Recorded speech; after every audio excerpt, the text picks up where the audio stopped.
প্রিয় বন্ধুরা, উন্নয়ন আড্ডায় আজকে আপনাদের সবাইকে আমন্ত্রণ জানাচ্ছি। জাতিসংঘ উন্নয়ন কর্মসূচি, সবার কাছে যেটি ইউএনডিপি নামে পরিচিত, সেই কর্মসূচির একটি অন্যতম কর্মসূচি বাংলাদেশে পরিচালিত হচ্ছে, যা মূলত সামাজিক সুরক্ষা নীতি সহায়তা কর্মসূচি, ইংরেজিতে এসএসপিএস কর্মসূচি নামে পরিচিত। এবং এই কর্মসূচিটি মূলত গণপ্রজাতন্ত্রী বাংলাদেশ সরকারের মন্ত্রিপরিষদ বিভাগ এবং একই সঙ্গে সাধারণ অর্থনীতি বিভাগ, যেটি আবার জিইডি নামে পরিচিত, তাদের সামগ্রিক তত্ত্বাবধানে অস্ট্রেলিয়ান সরকারের আর্থিক সহযোগিতায় পরিচালিত হচ্ছে। এই কর্মসূচির আয়োজনে বাংলাদেশের সামাজিক সুরক্ষা নীতি এবং প্রণয়নের ক্ষেত্রে আমরা অনেক ধরনের বিস্তৃত পরিসরের কাজ সারা দেশব্যাপী দেখতে পাচ্ছি। তারই আলোকে আজকে একটি বিষয় নিয়ে আমরা খুব সুনির্দিষ্টভাবে কথা বলবো, এবং আমাদের আজকের এই আড্ডায় আমাদের মাঝে উপস্থিত আছেন এই কর্মসূচির সাথে সম্পৃক্ত এবং এই কর্মসূচিকে এগিয়ে নিয়ে যাওয়ার জন্য দীর্ঘদিন ধরে বাংলাদেশে কাজ করে যাচ্ছেন জনাব আমিনুল আরিফিন। আমি আমাদের আজকের এই অনুষ্ঠানে তাকে স্বাগত জানাচ্ছি। ধন্যবাদ আপনাকে এবং দর্শক শ্রোতা যারা দেখতে পাচ্ছেন তাদের সবাইকে ধন্যবাদ জানাচ্ছি এবং শুভেচ্ছা আমার পক্ষে। ধন্যবাদ জনাব আমিনুল আরিফিন। আমরা শুনেছি, আমাদের কাছে তথ্য আছে যে আপনাদের এই যে কয়টি প্রতিষ্ঠানের কথা বললাম, সরকার এবং অস্ট্রেলিয়ার সরকার তাদের আর্থিক সহযোগিতায় আপনার কর্মসূচি পরিচালিত হচ্ছে। এই কর্মসূচি আগামী খুব শিগগির আমরা শুনেছি যে বাংলাদেশ শক রেসপন্সিভ অ্যাডাপটিভ সোশ্যাল প্রোটেকশন, এরকম একটি শিরোনাম দিয়ে একটি সেমিনার করতে যাচ্ছে। তো আজকের এই আড্ডায় আমরা যাতে করে অন্যরা জানতে পারে যে আসলে এই সেমিনারের মাধ্যমে আপনারা আসলে কি করতে চাচ্ছেন, এই সেমিনারের লক্ষ্য এবং উদ্দেশ্যটা কি, এটা যদি একটু আপনি আমাদের বন্ধুদেরকে একটু ধারণা দেন। ধন্যবাদ। একটু অতীতে ফেরত যেতে হয়। বাংলাদেশে যখন সবাই জানেন হয়তো আপনারা যে ন্যাশনাল সোশ্যাল সিকিউরিটি স্ট্র্যাটেজি বা যাকে বলা হয় NSSS অথবা অনেকে বলে NSSS, এই কর্মসূচিটা একটা বাংলাদেশের সবচেয়ে বড় একটা সোশ্যাল পলিসি। এটা আপনার প্রস্তুত করা হয় হলো 2014-15 সালের দিকে, এবং 15 সালে এটা সরকার গ্রহণ করে, এবং সেই প্রেক্ষিতে বাংলাদেশের সমস্ত সামাজিক সুরক্ষা কর্মসূচি পরিচালিত হচ্ছে। এই কর্মসূচির মধ্যে আপনার একটা অদ্ভুত জিনিসগুলো সমন্বয় সাধন করেছে। যেই সময় এইটা তৈরি হয় সেই সময় পৃথিবীর কোনো দেশে কিন্তু এই ধরনের এইভাবে একটা কর্মকৌশল বা স্ট্র্যাটেজি যেটা বলি সেভাবে তৈরি হয় নাই, অ্যাকশন প্ল্যান তৈরি হয় নাই। তো বাংলাদেশ প্রথম এটা একটা পায়োনিয়ার রোল প্লে করে। এর অর্থ হচ্ছে যে বাংলাদেশকে দেখতে চাচ্ছে, বাংলাদেশ সরকার দেখতে চায় যে একটা ভালো পরিমাণ অর্থ যেটা সামাজিক সুরক্ষা খাতে ব্যয় করে সেটা যেন মিনিংফুল হয় এবং সেটা যেন জাতীয় উন্নয়নে অবদান রাখতে পারে। এখন জাতীয় উন্নয়নের অবদানের মধ্যে একটা বড় জায়গা হলো দারিদ্র্য দূরীকরণ, আর একটা হলো মানুষের মধ্যে অসম্যতা দূর করা এবং মানুষের মধ্যে কর্মসংস্থান এবং এই ধরনের জিনিসগুলো তৈরি করা। কর্মসংস্থান যাতে মানুষ কাজ করতে পারে, মানুষ যেন ভালো থাকে, এবং একটা সামাজিক সমতা যেটাকে সোশ্যাল কোহেশন বলে সেটা যেন বজায় থাকে। এবং যখন এই ধরনের জিনিসগুলো বজায় থাকে তখন সরকার এবং দেশের পক্ষে অগ্রগতি টেনে নিয়ে যাওয়া সম্ভব। তাহলে একটা সরাসরি আছে, একটা আছে ইনডাইরেক্টলি বা পরোক্ষভাবে আছে। যদি সমতা থাকে তাহলে সোশ্যাল সামাজিক সুরক্ষাতে যদি আমি ইনভেস্ট করি এখানে, তাহলে ইনভেস্টমেন্টের মাল্টিপ্লিসিটি বা বহুমাত্রিক ফলাফল পাওয়া যায়। এই জন্য আপনারা দেখবেন সরকার যেরকম কাজ করে সেরকম এনজিওরা কাজ করে, এই ধরনের জিনিসগুলো না। এই সামাজিক সুরক্ষার মধ্যে যদি আমরা খেয়াল করি, এখানে 5টা পিলারের উপর নির্ভরশীল। 5টা পিলারের মধ্যে একটা আছে কিন্তু আপনার লেবার লাইভলিহুড, এটা বলছে, যেটাকে বলা হয়, কারণ এটা জীবন চক্র ভিত্তিক। একটা মানুষ যখন জন্ম হয়, জন্ম থেকে মৃত্যু পর্যন্ত একটা মানুষ তো তার যে কর্মকাণ্ড পরিচালনা করে সেগুলোর ক্ষেত্রে কতগুলো সুরক্ষার প্রয়োজন হয়।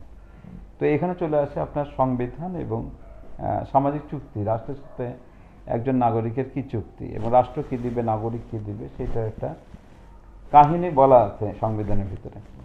কিন্তু আমরা লক্ষ্য করেছি যে বাংলাদেশ একটা আপনার বন্যা, ঘূর্ণিঝড়, তারপরে আপনার জলোচ্ছ্বাস, তারপরে প্রচণ্ড তাপদাহ, এগুলো বিভিন্ন ধরনের জিনিসগুলো আছে। এক এক ধরনের জিনিসের এক এক ধরনের বৈচিত্র্যময়, যেগুলোকে বলা হয় শকস বা এটা কি বলে অভিঘাত বা দুর্যোগ বা যে ধরনের জিনিস আছে এটা আছে, যার জন্য আপনার দুর্যোগ ব্যবস্থাপনা মন্ত্রণালয় যে কীভাবে দুর্যোগ দূর করা যায়। তারপরে এখান থেকে প্রচুর মানে অনেক ব্যাপক জনগোষ্ঠী বিভিন্ন সময় ক্ষতিগ্রস্ত হয়। একটা দুর্যোগ দেখা দিলেই তখনই দেখা যায় যে যে হয়তো গরিব না, তার সমস্ত কিছু হারিয়ে সেগুলো নিয়ে পুয়ার, এই ধরনের জিনিস। তো ওই পুরো স্ট্র্যাটেজির মধ্যে আমি একটা পূর্ণাঙ্গভাবে স্ট্র্যাটেজির মধ্যে গেলাম না, কিন্তু স্ট্র্যাটেজির একটা পার্ট কিন্তু শক রেসপন্সিভ। তো শককে আমি যখন পাই, তো আমার যখন দুর্যোগ মুখ আছে, তখন আমি কী কী জিনিস অ্যাডাপ্ট করি যেখান থেকে আমি টিকে থাকার জন্য, এবং সরকার কী কী ধরনের জিনিসগুলো সহায়তা দেয়, সেই সহায়তা দিয়ে তাকে ওখানে টিকে থাকতে সাহায্য করে। তো যেগুলো জিনিসগুলোকে অ্যাডাপশন করে, তো সেই জন্য আসছে শক রেসপন্সিভ এবং অ্যাডাপটিভ, এবং যেটা করে সেটা যদি টেকসই হয় সেগুলো জায়গায় সহায়তা দেওয়া, বা ওই ধরনের মানুষকে আপনার শক হয়ে যাওয়ার পরে সহায়তা দেওয়া। অনেক সময় আজকাল শক হবে জানে যে শক প্রন এরিয়া, যেমন এখন সিলেট রিজনে সবসময় বন্যা টন্যা যদি হয় সুনামগঞ্জে, যেটা নেমে আসে পাহাড়ি ঢালে, সেগুলোতে প্রচুর ধ্বংস হয়, ফসল শস্যহানি হয়। ফলে যদি আগে থেকে কিছু জিনিসকে তাকে অর্থ এবং অন্যান্য সহায়তা দিয়ে দেওয়া হয়, তাহলে সে আগে থেকেই নিজের ওই অ্যাডাপ্টেশনের যে প্রসেস আছে সেইটা যেন সে গ্রহণ করে, সে যেন ঠিক থাকতে পারে। আবার আপনার তিস্তার ওখানে, যেখানে তিস্তার ওখানে যদি ধরি কুড়িগ্রামে 16টা নদী, 16 ধরনের কাহিনী ঘটে যখন পানি আসে। তো আমরা এক তিস্তার উপর দড়ি দিই, কিন্তু আরও 16টা নদী আছে এবং ওখানে ব্রহ্মপুত্র আছে। তো ওইটা যখন আসে এবং ওইটার প্যাটার্নটা একটু ডিফারেন্ট দেন আপনার যেটা ব্রহ্মপুত্র হয়ে যেটা আপনার সরাসরি সিরাজগঞ্জ দিয়ে যেটা আসে সেদিক দিয়ে আপনার এটারও প্যাটার্ন ডিফারেন্ট। আবার আপনার সিলেটের এরিয়া ডিফারেন্ট, মেঘনা বেল্টের ডিফারেন্ট, এগুলো জিনিসগুলো প্রত্যেকটারই বৈচিত্র্য আছে। তো যেই একটা কথা এইগুলো নিয়ে এসছি, এটার মধ্যে একটা জিনিস এসছে এবারে খুবই চমৎকার একটা সেটা হলো যখন প্যারিস এগ্রিমেন্ট হয়, এটা একটা বড় জিনিস ছিল যে প্রতিটা দেশ তারা যেন কনসিডার করে বা ব্যবস্থা করে, সেইটা হলো জলবায়ুজনিত কোনো কারণগুলো যেগুলো ঘটে সেগুলোকে অ্যাড্রেস করে, এবং সেখান থেকে তাদের অ্যাডাপ্টেশন প্রসেসটা কি সেটাতে নীতিগতভাবে সহায়তা দেয়, বাজেট বাড়ায়, এবং ওইটাকে যেন আবার ওই যে মিটিগেশন বলে, সে একটা মিটিগেশন স্ট্র্যাটেজি যেন তৈরি করে। মিটিগেশন স্ট্র্যাটেজি করে ইমপ্লিমেন্টে গেলে তখন দেখা হলো যে পরিমাণে আপনার এই ধরনের শকস আসছে সেগুলোকে থেকে মানুষ পরিত্রাণ পাবে। এইটা করতে যাচ্ছি এই জন্য যে আমরা দেখতে পাচ্ছি এখন একটা বাংলাদেশের যে পরিবর্তিত জলবায়ুজনিত, বাংলাদেশ বোধহয় পৃথিবীতে 6ষ্ঠতম সবচেয়ে জলবায়ু ক্ষতিগ্রস্ত দেশ। তো এখন একটা জিনিস সম্পূর্ণভাবে সামনে চলে এসছে যে বাংলাদেশে অনেকজন কাজ হয়েছে, আপনার বিভিন্ন স্ট্র্যাটেজি, প্ল্যান, গোল তৈরি করা হয়েছে, কিন্তু সোশ্যাল প্রোটেকশনের যে পার্টটা আছে সেইখানে আমরা রিসেন্টলি একটা গাইডলাইনও তৈরি করেছি যে কীভাবে এখান থেকে পরিত্রাণ পাওয়া যায়। মন্ত্রণালয়গুলো 15টা মন্ত্রণালয় এখানে কাজ করে, তারা কীভাবে এখানে কাজ করবে, কীভাবে তাদের কর্মসূচিগুলো সমন্বয় করবে। তো এই যে সম্মেলনের কথা বলছেন বা সেমিনার একদিনে, সেইখানে একটা বড় জিনিস আছে, আমাদের যে ন্যাশনাল সোশ্যাল সিকিউরিটি স্ট্র্যাটেজি এটা 15 থেকে 25 সাল পর্যন্ত, তো আমাদের কাছে একটা ম্যান্ডেটরি হয়ে গেছে 26 এবং তার পরবর্তীতে, এবং পরিবর্তিত ক্লাইমেট চেঞ্জ, ইন্টারন্যাশনাল যে সমস্ত ডিক্লারেশন আমরা যেগুলোতে সিগনেটারি এবং যেগুলোতে আমাদের কমিটমেন্ট আছে, এগুলো সব কিছু মিলিয়ে আমরা এখন কোন পর্যায়ে এবং আমাদের কী করা উচিত, তো এবং সামাজিক সুরক্ষার ক্ষেত্রে তার কাজগুলো কী হতে পারে। তো এটা একটা মাথায় রেখে আমরা কয়েকটা জিনিস করেছি। সিলেটের যে 22 সালে বন্যা হয়েছে এটা কমপ্লিটলি নতুন। তো আমাদের সেমিনার একটা জিনিস যে ওখানে কিন্তু ঘন বা ফ্রিকুয়েন্টলি হতে পারে, এবং ওখানে প্রায় দেখা যাচ্ছে 4 কোটি লোকের ক্ষতিগ্রস্ত হয়েছে। তো একটা বড় জনগোষ্ঠী যদি ক্ষতিগ্রস্ত হয়, বাংলাদেশের দারিদ্র্য বিমোচনের কর্মসূচি ব্যাহত হবে। তো ওইখানকার যে ভলিউম অফ ওয়াটার, পানি আসছে, লোকজনের টিকে থাকা, কোন জিনিস অ্যাডাপ্ট করেছে, এটা সম্পূর্ণ অপরিচিত ছিল। ওখানে শকসগুলো কী ছিল, মেন্টাল ট্রমা কী ছিল, কমিউনিটি কী রোল প্লে করেছে, তারপরে কী ধরনের কাজ করা যেতে পারে, কীভাবে এক্সিস্টিং প্রোগ্রামকে রিপারপাসিং করা যেতে পারে, এগুলো নিয়েই একটা গবেষণা পরিচালনা করা হয়েছে। তার পাশাপাশি আমরা দেখতে চেয়েছি বাংলাদেশে 8 ধরনের শকস আছে। অনেকে আমরা সবসময় বলি বন্যা এবং জলোচ্ছ্বাস। আমরা ওই 8 ধরনের শকস আমরা সেমিনারে দর্শকদের জন্য রেখে দিই। হ্যাঁ, ওই সময় সবাই জানো এই জিনিসগুলো কি অ্যাকচুয়ালি এই ধরনের জিনিস। তারপরে আমাদের যে একটা আমরা গাইডলাইন তৈরি করেছি সেটা, এইটা নিয়ে মত বিনিময় হলে যেটা হয়, যে কোনো গবেষণার একটা উদ্দেশ্য থাকে যে যদি আমরা এটা মত বিনিময় করে ফেলি, তখন তাদেরও অভিজ্ঞতা লব্ধ যে জিনিসগুলো দেয়, ফলে গবেষণাটা আরও আপনার সমৃদ্ধ হয়। এবং সমৃদ্ধ হলে এটা একটা ব্যাকবোন হিসেবে জাতীয় যে সমস্ত আপনার পরিকল্পনা নেওয়া হবে, সেটার একটা ব্যাকগ্রাউন্ড ডকুমেন্ট এবং একটা ব্যাকবোন হিসেবে কাজ করবে। তো ভবিষ্যতে পাঠশালা পরিকল্পনা হতে পারে, বড় বড় পরিকল্পনা হতে পারে, তখন এটাই কনসিডার করবে। বাট আমরা যখন 26 পরবর্তী যেই সামাজিক সুরক্ষা নতুন কর্মকৌশল নির্ভর করে, তারও একটা বড় চ্যাপ্টারের কাজটা এখানে হয়ে যাবে। সেটাতে প্রতিটা মন্ত্রণালয় বুঝতে পারবে যে তার কতগুলো কাজ বা কি কি কাজ করতে হবে। কি ক্ষেত্রেই আমি আপনার কাছ থেকে একটা সম্পূর্ণ প্রশ্ন করতে চাই।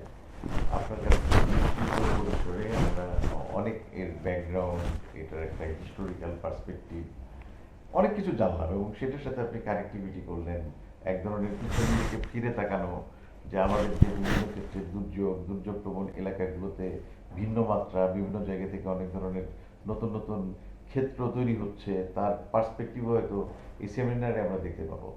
এই প্রসঙ্গে আরেকটা প্রশ্ন আমি জানতে চাই আপনার কাছে, যে এখানে আসলে রিসোর্স পার্সন হিসেবে আপনারা কাদেরকে ইনভাইট করবেন, তারা কারা?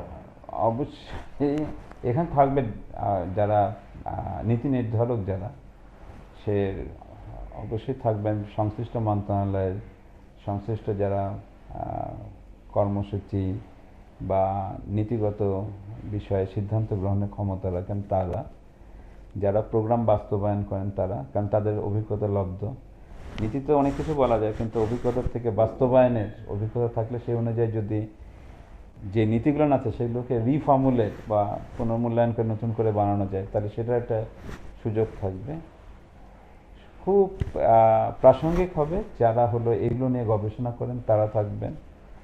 আরও থাকবেন সহযোগিতা, থাকবেন এনজিও কিংবা উন্নয়ন সহযোগীদের সাথে বাংলাদেশ সরকারের তো একটা কমিটমেন্টই আছে, যে এবং তাদের একটা কমিটমেন্ট আছে এখানে ফাইন্যান্সিং করা।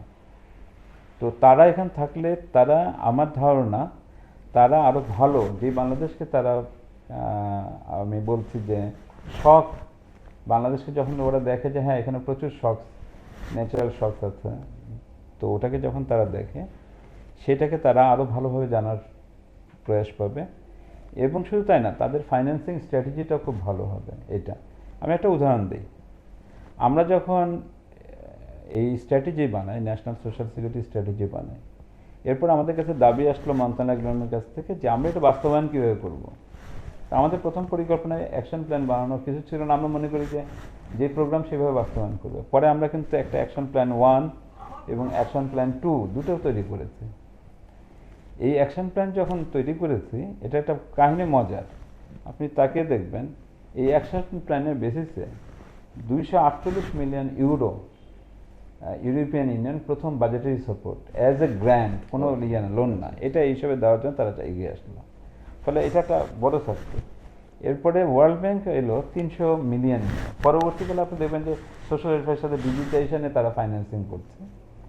এবং এডিবি যে ছিল সম্পূর্ণ বাইরে, এগুলোর সাথে ছিল না। এডিবি সবসময় ছিল যে বাংলাদেশের ইনফ্রাস্ট্রাকচারে ইনভেস্ট করবে, সোশ্যাল সেক্টর থেকে আস্তে আস্তে সুইচ হয়ে গেছিল।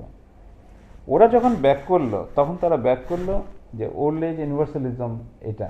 এবং এটা আমাদের একটা বড় জিনিস ছিল যে রাষ্ট্রের সাথে যে আমি বলেছি যে সামাজিক চুক্তি হলে যখন বয়স্ক হয়ে যাবে তাহলে রাষ্ট্র তখন তাকে একটা ভাতা দিবে, এবং তাকে তার ওই সময় তার মেনটেনেন্স, তার শরীর, তার বেঁচে থাকার তো অধিকার আছে, তার তো যেন ভালোভাবে থাকতে পারে। আর আমরা যদি বলি যে একটা ওয়েলফেয়ার বাংলাদেশ, ওয়েলফেয়ার স্টেট, তাহলে সবাই যেন ভালো থাকে। তো বয়স্করা সবসময় ভালনারেবল কন্ডিশনে থাকে, এবং তাদের মধ্যে আবার হেলথ এবং অন্যান্য রিলেটেড সব বেশি। আবার যারা শিশু এবং মহিলা, তারা আবার কেউ শক্ত, তারা কিন্তু ফার্স্ট ভিকটিম হয় এবং তাদের সাফারিংসটা সবচেয়ে বেশি। তো তখন দেখেন, আমি একটু বললাম যে ইউরোপিয়ান ইউনিয়ন এসছে বাচ্চাদের নিয়ে, ওয়ার্ল্ড ব্যাংক এসছে, ওয়ার্ল্ড ব্যাংক এই সময় চিন্তা করেনি। আবার একই সময় আপনার এসছে হলো আপনার এডিবি, এবং সেটা আসছে উইডো এবং আপনার ওল্ড এজ অ্যালাউন্সকে ইউনিভার্সাল করে সেইখানে বাজেটারি সাপোর্ট দেওয়া। বা এর সাথে সাথে সরকারও কিন্তু পার্সোনাল ডিসেবিলিটি, তারা কিন্তু আরও ভালনারেবল স্বাস্থ্যের জন্য, তাদের জন্য তাদেরটাকে ইউনিভার্সাল করেছে গভর্নমেন্ট। ফলে সবাই এই সর্বজনীন যে স্বাস্থ্য সামাজিক সুরক্ষা ব্যবস্থা আওতাভুক্ত হয়েছে। এটা আমি বলবো যে খুবই একটা ভালো ইনিশিয়েটিভ, এবং এখানে আমাদের কাছে সুযোগ করে দিবে যে বাংলাদেশে কোন রিজনে কোন ধরনের তারা ফাইন্যান্সিং করবে। আমরা জাতীয় পরিষদে যখন এই ধরনের সেমিনার, এই ধরনের গবেষণাপত্র, এবং বিশেষ করে আপনি ন্যাশনাল সোশ্যাল সিকিউরিটি স্ট্র্যাটেজির একটা জায়গা থেকে কিন্তু একটা বিস্তৃত পরিসরে অনেক কিছু করে বললেন। তো আমাদের যারা আগামী দিনের ভবিষ্যৎ যে তরুণ প্রজন্ম, যারা ইউনিভার্সিটির শিক্ষার্থী অথবা তরুণ গবেষক, তারা কিন্তু এই জাতীয় প্রোগ্রামের ব্যাপারে খুব ইনথুজিয়াস্টিক হয়, খুব আগ্রহী হয় অংশগ্রহণ করতে। এরকম একটি সেমিনারে তারা কিভাবে অংশগ্রহণ করতে পারে? এই গবেষণাটা পরিচালিত হয়েছে বিশ্ববিদ্যালয়ের শিক্ষক যারা এই নিয়ে কাজ করে, এবং ছাত্রছাত্রীরা কিন্তু ডেটা কালেকশন করেছে এটার সাথে। ফলে আমি কিন্তু ওই জিনিস রেখেছি যে একটা ফার্মকে কাজ দিয়ে দিয়েছি, সে আমাকে সাপ্লাই দিল না, আমি বলেছি যে এটা পার্টিসিপেটরি হতে হবে। ফলে একটা ডিপার্টমেন্ট অফ ডিজাস্টার এবং রেজিলিয়েন্স, আমার যতটুকু মনে করছি ঢাকা ইউনিভার্সিটির যে ডিপার্টমেন্ট আছে যারা এটা নিয়ে কাজ করে, দুর্যোগ ব্যবস্থাপনা নিয়ে ডিপার্টমেন্ট, ওদের যে সমস্ত ছাত্রছাত্রীরা এটাতে গবেষণার কাজে আগ্রহী, তারা কিন্তু ওতপ্রোতভাবে ডেটা কালেকশনে তারা বাসা বাসায় যে ডেটা কালেকশন করে নিয়ে আসছে, এবং তাদের একটা ভালো গ্রোমিং হয়েছে। অন্যান্য ইউনিভার্সিটির শিক্ষকরা এটার সাথে ছিলেন, এবং এটা তত্ত্বাবধানটা করেছেন হলো মাননীয় সদস্য মহোদয় জিডি, যে নাম বললেন, উনি একজন খুব ভালো এই ধরনের অ্যাডাপ্টেশনের স্পেশালিস্টও বটে, এবং উনি এগুলো প্রচুর কাজ আছে ওনার তত্ত্বাবধানে এটা হয়েছে। আর ওনার তো ছাত্রছাত্রী, এবং আমাদের তো এখানে স্কোপ আছে, সেটা হলো যে সমস্ত ইনস্টিটিউশন, রিসার্চ অর্গানাইজেশন নে এবং বিশ্ববিদ্যালয়ে যে সমস্ত ছাত্রছাত্রী আছে তারা যেন এখানে অংশগ্রহণ করে, এবং ইয়াংদেরকে আমরা রাখছি। এটা কিন্তু শুধুমাত্র এই সেমিনার না, এরপরে যেটা পডকাস্ট হতে পারে, এরপরে হবে ওয়েবিনার, সেগুলো জায়গায় এই গ্রুপটা তাদের অংশগ্রহণ থাকবে। আচ্ছা, আরেকটা জিনিস আছে এখানে আমাদের পরিকল্পনায় আছে, এটা যখন আমরা ব্রডকাস্ট করবো পৃথিবীর অন্যান্য দেশের ইউনিভার্সিটিগুলো যেন এটাতে অংশগ্রহণ করতে পারে।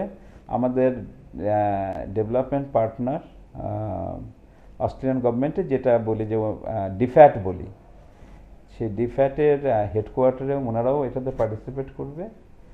আর বাংলাদেশের যে ডেভেলপমেন্ট পার্টনার আছে যারা এটা নিয়ে বেশি উদ্গ্রীব, বিশেষ করে ইউরোপিয়ান ইউনিয়ন, এফসিডিও বলে বা ব্রিটিশ গভর্নমেন্ট, তারা, এবং স্ক্যান্ডিনেভিয়ান যে সমস্ত দেশের এখানে এইড কার্যক্রম পরিচালিত আছে তারা, এনজিওস তো থাকবে, এনজিওর প্রচুর অ্যাডাপ্টেশন প্রোগ্রাম আছে, ইউএসএআইডি। তো মোটামুটি আমরা মনে করছি যে এখানে তো 3-4 লোক হবে। আমাদের একটা বড় জিনিস হলো যে এইটা একটা জিনিসগুলোকে সচেতনতার সৃষ্টি যেরকম আছে সেরকম পলিসি লেভেলগুলো নিয়ে একটা ভালো একটা রিভিউ হবে, এবং একটা বেটার, এবং যেটাকে বলছে যে আগামী বাংলাদেশ, নিউ বাংলাদেশ, সেদিকে হয়তো আমরা এটাকে একটা উপহার দিতে পারবো। ধন্যবাদ জনাব আরিফিন। আপনার কাছে আমি সবশেষে খুব সংক্ষেপে জানার একটা চেষ্টা করবো যে একটা বিশাল স্বপ্ন এবং আকাঙ্ক্ষার জায়গা থেকে আপনারা এরকম একটি সেমিনার আয়োজন করতে যাচ্ছেন, সংক্ষেপে যদি বলেন যে এই সেমিনার থেকে আপনার প্রত্যাশার জায়গাটা কি? প্রত্যাশার জায়গা তো বলেছে যে আমার তো যেহেতু নীতিগত সহায়তা দেওয়া, তো আমার নতুন স্ট্র্যাটেজির একটা চ্যাপ্টার হয়ে যাচ্ছে, এটা তো আমার খুব ভালো লাগছে একটা জিনিস। 2 নম্বর হলো আমি বিশ্ববিদ্যালয়গুলোকে, এখানে কয়েকটা বিশ্ববিদ্যালয় জড়িত আছে, এবং ঢাকা বিশ্ববিদ্যালয় আমি ছাত্র, তো ঢাকা বিশ্ববিদ্যালয়েরও একটা বড় ব্যাপার আছে। আর একটা ভালো জিনিস উপহার দিচ্ছি, সেটা হলো একটা নতুন ডিসিপ্লিনে একটা ভালো গবেষণা হচ্ছে, এবং একটা এমপিরিক্যাল স্টাডি করে, কারণ আমরা একটু ডায়াগনস্টিক টাইপ না, এটা এমপিরিক্যাল, প্রায় এটা স্যাম্পল সাইজ তো 2500-3000-এর মধ্যে স্যাম্পল সাইজ, এবং সেখান থেকে আমি একটা নতুন জায়গার এক্সপ্লোর করতে পারছি এবং এটা একটা নতুন মাত্রা দিবে দেখুন এটা। এবং ভবিষ্যতে বাংলাদেশের এটা তো আমি বলতে যে এটা একটা বড় মাইলস্টোন হিসেবে কাজ করবে। জেনারেল ইকোনমিক্স ডিভিশনে যে সমস্ত গবেষণাগুলো করা হয় তার মধ্যে এটা একটা অন্যতম গবেষণা হবে এই জায়গাটা। এবং আমার ধারণা যে ইউএনডিপি বাংলাদেশও উপকৃত হবে। অস্ট্রেলিয়ার যে গভর্নমেন্ট আছে তারা একটা মিনিংফুল স্টাডিও দেখতে পাবে এবং এইটার জিনিসগুলোকে তারা তাদের দেশের সাথে মিল করে দেখতে পারে। এই জিনিসগুলোকে তারা যে সমস্ত দেশে সাহায্য সহায়তা দেয়, হতে পারে ফিলিপিন্স আমাদের থেকে বেশি দুর্যোগ হয় কেননা প্রতি সপ্তাহে একটা করে সাইক্লোন হিট করে। অন্যান্য জায়গা যে সমস্ত যেগুলো হলো সাগরবর্তী অঞ্চল যেগুলো আছে, যেগুলো জায়গায় বন্যা আছে সেগুলো জায়গায় তাহলে তারা এটা রেপ্লিকেশন বা এই ধরনের জিনিসগুলোকে দেখতে পারবে।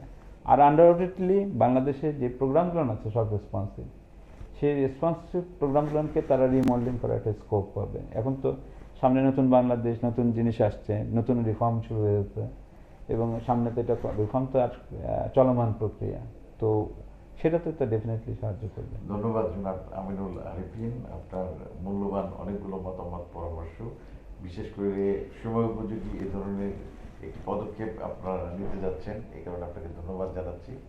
সবশেষে আমাদের বন্ধুদের জন্য বলছি, বাংলাদেশের সামাজিক সুরক্ষা নীতি প্রণয়নে এই কর্মসূচিটি কিন্তু বাংলাদেশে বিগত 2014 সাল থেকে অত্যন্ত দায়িত্বশীল ভূমিকা পালন করে যাচ্ছে এবং ক্রমান্বয়ে সময়ের সাথে সাথে এর বিস্তৃতি, এর পরিসর এবং এর বহুমাত্রিকতা এবং এখানে সরকারের সম্পৃক্ততা, আমাদের দাতা গোষ্ঠীর সম্পৃক্ততা, বাংলাদেশের সমাজের সুবিধাবঞ্চিত এবং অবহেলিত যারা মানুষ রয়েছে তাদের অন্তর্ভুক্তিকরণ এবং সবকিছু মিলে এটি একটি ভিন্ন মাত্রায় আগামী বাংলাদেশকে স্বপ্ন দেখাতে পারে।